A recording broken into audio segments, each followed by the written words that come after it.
तो कौन कहता है कि मेहनत करने वालों की हार होती है? नहीं होती, क्योंकि हमने ऐसे बहुत सारे स्टूडेंट देखे हैं जो बहुत लंबे समय तक चलते हैं, पढ़ाई करते हैं, परंतु फिर भी हताश नहीं होते और फाइनली सिलेक्शन ले लेते हैं। आज हम एक ऐसे किसान के बच्चे को, यानी कि जो किसान खेतीबाड़ी करते हुए बड़े हुए हैं और माँ बाप केवल उनके पास कृषि के सिवा कोई और साधन नहीं था, बच्चों को मजदूरी करके खेतीबाड़ी करके अपना पेट काट कर जो है वो पढ़ाते हैं, ऐसी एक शख्स आपको बनाना चाहते हैं जिन्होंने फाइनल मेरिट में और ओवरऑल जो वैकेंसी होती हैं 13 बार जो है फाइनल सिलेक्शन होने से रहने के बावजूद भी, ठीक है, और वह अपने सिलेक्शन में 14वीं बार जो है फाइनली सेलेक्ट हो चुके हैं। तो मैं आपके सामने बुलाना चाहता हूं, उनका नाम है अक्षय, ठीक है। तो आइए अक्षय जी, आइए, आ जाइए। देखिए आप, मैं तुमसे, ये है अक्षय कुमार, इनका नाम है अक्षय, और इन्होंने जो सम्मान सर्व किया, मैं इनका आभारी हूँ इस चीज़ के लिए। और ये सेलेक्ट हुए हैं एसएसबी ड्राइवर पोस्ट पर सेलेक्ट हुए हैं। ये आपको अपनी जर्नी बताएंगे कि 13 बार वो क्या पड़ाव थे जिनके चलते जो है इन्हें असफलता का मुंह देखना पड़ा और फाइनली 14वीं बार जो है ये सिलेक्शन लिया है, और किस तरीके से इनके परिवार वालों का, इनके बुजुर्गों का, इनके गुरुजनों का इनमें योगदान है। तो मैं मिलाना चाहूँगा आपसे। अब बात करते हैं इनसे, सुनते हैं इनकी कहानी हुबहू। लो जी अक्षय जी।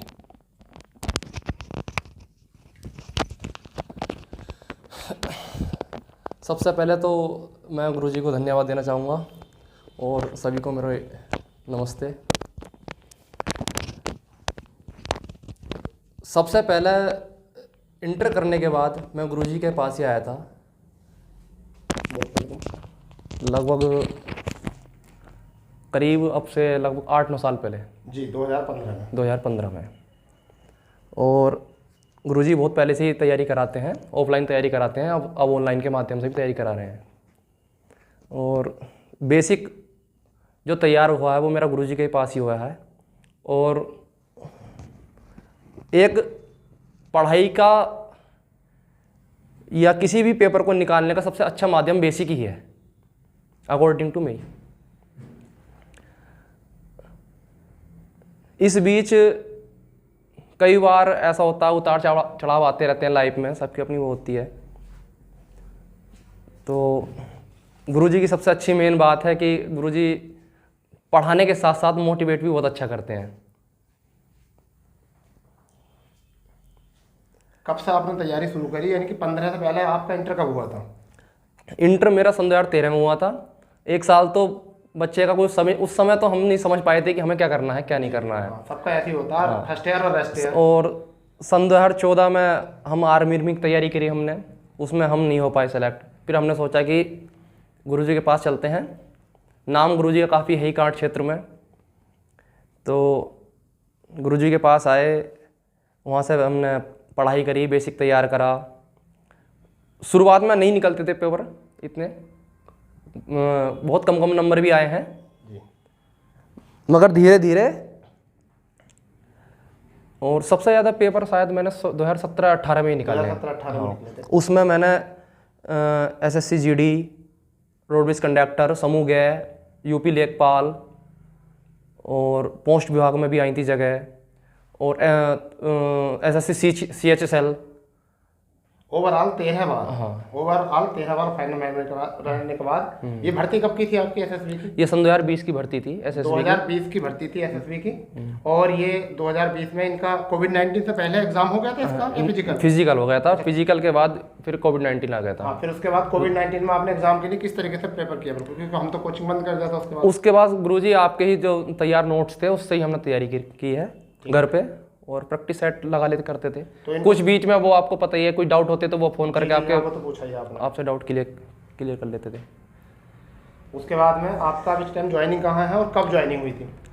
मेरा उत्तर प्रदेश में एक छोटा सा शहर है बलरामपुर, हाँ। वहाँ पे एसएसबी की 9वीं बटालियन है, वहाँ पे मैंने ज्वाइन की है 27 दिसंबर 2013 को। 2023 को? तो 2023 को हाँ, इन्होंने ज्वाइनिंग की है, ठीक है। और अभी जो है आज 21 फरवरी है, यानी कि ऐसा मान के चलिए कि अभी 2 माह पूरे नहीं हुए हैं, पूरे 2 माह भी नहीं हुए। और 2 माह में ये दूसरी बार छुट्टी आए हो? हाँ, दूसरी बार ये छुट्टी दूसरी है। बार छुट्टी आ चुके हैं क्योंकि अभी हमारा ट्रेनिंग शेड्यूल नहीं आया था, अब ट्रेनिंग हमारी 20 मार्च से स्टार्ट है। अच्छा, 20 मार्च से ट्रेनिंग स्टार्ट है। हाँ। अच्छा, तो अभी तक क्या लग रहा है कि जॉब प्रोफाइल क्या है, जॉब में क्या है, आराम है, या जैसे फोर्स को बदनाम करते हैं लोग कि फोर्स में काम बहुत होता है, ये होता है, वो होता है, तो क्या है आपका? क्या अभी आपने 2 महीने में, लगभग 1.5 महीने आप वहाँ रहे हो, 1.5 महीने में आपका क्या अनुभव रहा है वहाँ तक? देखो, फौज का सबसे अच्छा ठीक जो बात है, फौज में अनुशासन बहुत है जी, अनुशासन। छोटी छोटी बातों के लिए फौज में अनुशासन होता है। ठीक।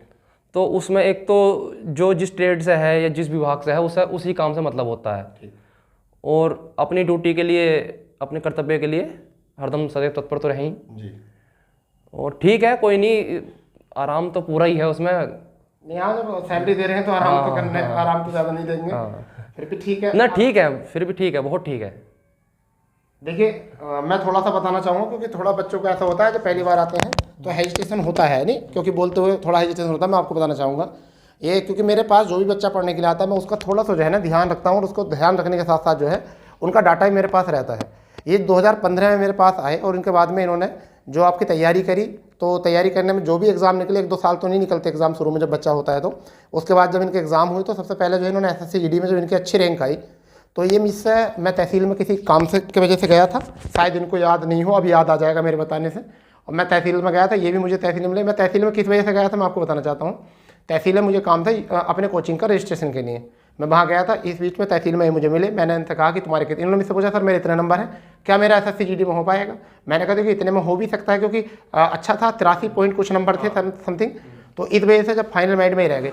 इसी तरीके से फाइनल मेरिट में रहने के साथ साथ इन्होंने 13 बार असफलता का मुंह देखा है और 14वीं बार फाइनली इनका सिलेक्शन हो गया, क्योंकि हम बार बार इनका पिक डालते थे कि इस रिटर्न में नंबर आ गया, इस रिटर्न में आ गया, तो फिर हमने नंबर डालना क्यों, फोटो पिक डालना क्यों बंद किया अपने ग्रुप में, क्योंकि फिर बच्चे जो है साथ के थोड़ी सी मजाक बनाते थे। आपका तो उसमें हो गया था रिटर्न में, फाइनल मेरिट का वो उनको पता नहीं होता था।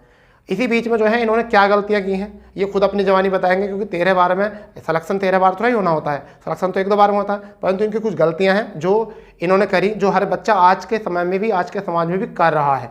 ठीक है, वो गलतियां क्या है वो खुद इनकी जवानी सुनोगे आप, क्योंकि मैं बताऊंगा तो शायद आपको मेरी बात कड़वी लगे। हाँ जी, क्या गलतियां थी जो आप एग्जाम आपके निकले परंतु फिर भी रह जाते थे फाइनल में? माइक तो कर लो। हाँ, सबसे मेन गलती जो है वो ये है कि हम एक ही पोस्ट के पीछे नहीं भागे। हमने ऐसा किया है कि जो भी वैकेंसी हमने आगे इसमें फॉर्म डाल दिए, तो मैं तो ये चाहूँगा कि एक अपनी टारगेट फिक्स, हाँ, एक अपना टारगेट फिक्स करके चलें। और दूसरी बात, रेगुलरिटी बहुत ज़रूरी है। हम क्या करते थे कि कोई भी एग्ज़ाम आया तो आ गए गुरुजी के पास, 2-3 महीने तैयारी करी उसकी और फिर एग्ज़ाम हो गया और हमने आज भी यही बच्चे करते हैं। हमने छोड़ दिया। पुलिस का पेपर हुआ है, सही बच्चे 2-3 महीने तक जो है वो आराम करेंगे, और उसके बाद फिर जब रेलवे की वैकेंसी आएंगी या PSC की वैकेंसी आएंगी या दरोगा की वैकेंसी आएंगी, उसके बाद में क्या करेंगे, फिर दोबारा से आएंगे, क्योंकि जितने जमा पूंजी उन्होंने की है वो सबको डिस्ट्रॉय करके आएंगे, फिर दोबारा से वो जीरो से ही शुरुआत करनी पड़ती है फिर। और तो इस चीज़ का कब रियलाइज हुआ?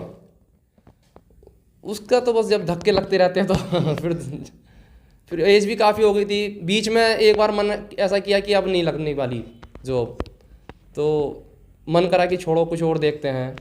फिर बीच में गुरुजी ने मोटिवेट किया कि इस बार देख लो, अगर हो जाएगा, सिलेक्शन हो जाएगा। तो देखिए, मैं आपसे फाइनली ये कहना चाहूँगा, क्योंकि एक आपकी लाइफ में एक सही मेंटोर होना भी बहुत ज़रूरी है, क्योंकि अगर तुम्हारा सही मेंटोर तुम्हारी लाइफ में नहीं है तो आप टैलेंटेड होने के बाद भी आप सिलेक्शन नहीं ले पाओगे। इसका कारण ये था कि जब जब मुझे कोई पुराना स्टूडेंट मिलता है अपना और वो पढ़ाई बीच में छोड़ देता है, तो मेरा काम एक यही रहता है, उसको ताना नहीं मानना है कि तुम क्यों नहीं आ रहे पढ़ने, ये नहीं।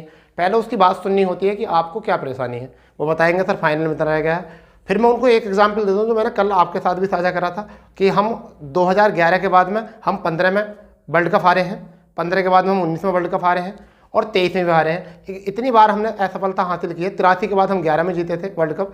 उसके बाद भी जब इतने बार वर्ल्ड कप हारे हैं, क्या फिर भी BCCI ने इंडियन टीम को खिलाने से मना कर दिया? नहीं ना, उन्होंने प्रयास किया, उन पर उम्मीद जताई। तो क्यों ना आपको भी यहाँ से ही उम्मीद करनी है और दोबारा से रिस्टार्ट करो, और रिस्टार्ट करके आपको सफलता मिल जाएगी। और निश्चित ही ये हुआ कि आज देख लो आपके सामने है, इस मंच पर है, और हम ये कोशिश करेंगे कि आप सब लोग जो वीडियो देख रहे हैं अपने अपने गुरुजनों का इसी तरीके से सम्मान करें, क्योंकि आज सबसे ज़्यादा प्राउड जो है टीचर के लिए जब होता है जब किसी बच्चे का सिलेक्शन हो जाता है, और जब वो इस मंच पर आकर जो है उसका मतलब ये सम्मान अपने हाथों से हमें कोई गिफ्ट देगा या फिर वो बताएगा 4 लोगों में कि हमने उनके यहाँ से सिलेक्शन लिया है, तो सबसे बड़ा सम्मान के पात्र तो हम जब होते हैं और हमें भी लगता है कि हाँ हम सही क्षेत्र पर जो है काम कर रहे हैं। जो मैंने रात भी आपको बताया था कि अगर एक तरफ मेरे तरफ मुझे कोई जॉब ऑफर करे और एक तरफ मुझे पढ़ाने के लिए ऑफर करे, तो मैं जॉब को ना ऑफर को स्वीकार कर मैं पढ़ाना स्वीकार ज़्यादा करूँगा, क्योंकि मुझे जो प्राउड फील होगा वो पढ़ाने फील होता है। और मैंने यही बताया था कि 14 वर्ष से 15 वर्ष से लगभग मैं पढ़ा रहा हूँ ऑफलाइन, और उसमें क्या था कि मेरे पास तो मेरी उम्र से ज़्यादा बच्चे पढ़ने के लिए आते थे। मैं 18-19 साल की एज में पढ़ा रहा हूँ और 21-21 साल के बच्चे पढ़ना आते थे। तब भी मैंने अपने आप को यही नहीं सोचा, उन बच्चों ने भी नहीं सोचा कि हाँ हमसे कम एज का है।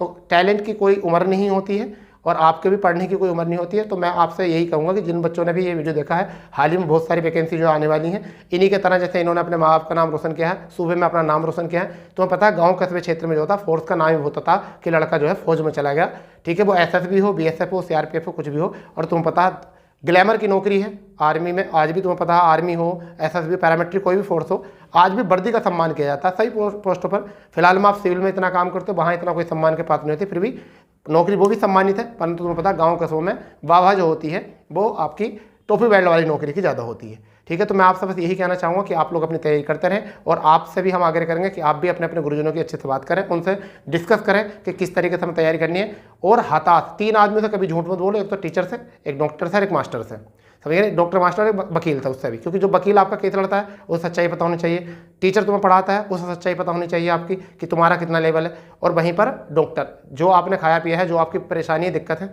उसे बिल्कुल क्लियर बता के चलो, तभी आप आगे बढ़ सकते हो, ठीक है। तो मैं बस इसी शब्द को बोल कर अपनी वाणी को विराम करता हूँ, ठीक है। परंतु आप भी इसी मंच पर आने के लिए जो है बिल्कुल तैयार रहिए, क्योंकि हम आपका भी इसी तरीके से अभिवादन करेंगे, ठीक है दोस्तों। तो मिलते हैं अगले एपिसोड पर, जब तक के लिए जय हिंद, जय भारत, वंदे मातरम।